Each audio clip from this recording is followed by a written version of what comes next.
অনেকেই আছে যারা ডাল খেতে পছন্দ করে না, কিন্তু এভাবে রান্না করে যদি কেউ একবার ডাল খায় সে বারবার খেতে চাইবে।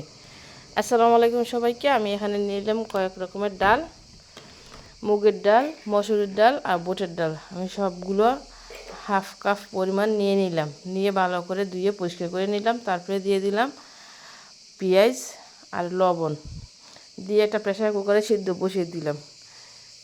কিছুক্ষণ পরে যখন সিদ্ধ হয়ে আসবে, আমি একদম পুরো সিদ্ধ করে নিয়েছি, নিয়ে উঠে নিলাম। তারপরে একটা ফ্রাই প্যানে পরিমাণ মতন তেল দিয়ে পেঁয়াজ দিয়ে দিলাম। তারপরে দিয়ে দিলাম আস্ত গরম মশলা।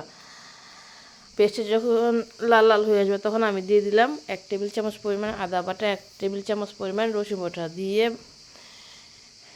একটু নেড়ে চেড়ে অল্প একটু পানি দিয়ে দিব মশলা কষানোর জন্য। তারপরে দিয়ে দিলাম হলুদের গুঁড়ো, মরিচের গুঁড়ো, ধনিয়ার গুঁড়ো, জিরে গুঁড়ো, অল্প একটু গরম মশলার গুঁড়ো দিয়ে মশলাটাকে ভালো করে কষিয়ে নিব।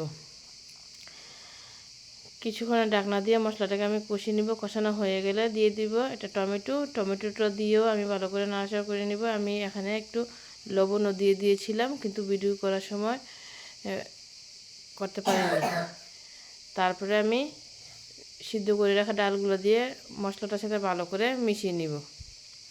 মেশানো হয়ে গেলে ঢাকনা দিয়ে আরও কিছুক্ষণ ঢেকে রান্না করব। আমার পাতিলাটা ছোট হয়ে গিয়েছিল, এই জন্য আমি পাতিলাটা চেঞ্জ করে নিয়েছি। আর ডালটাতে আমি বাগার দিয়ে দিলাম। তারপর একটু নাড়াচাড়া করে দিয়ে দিলাম টালা জিরের গুঁড়া।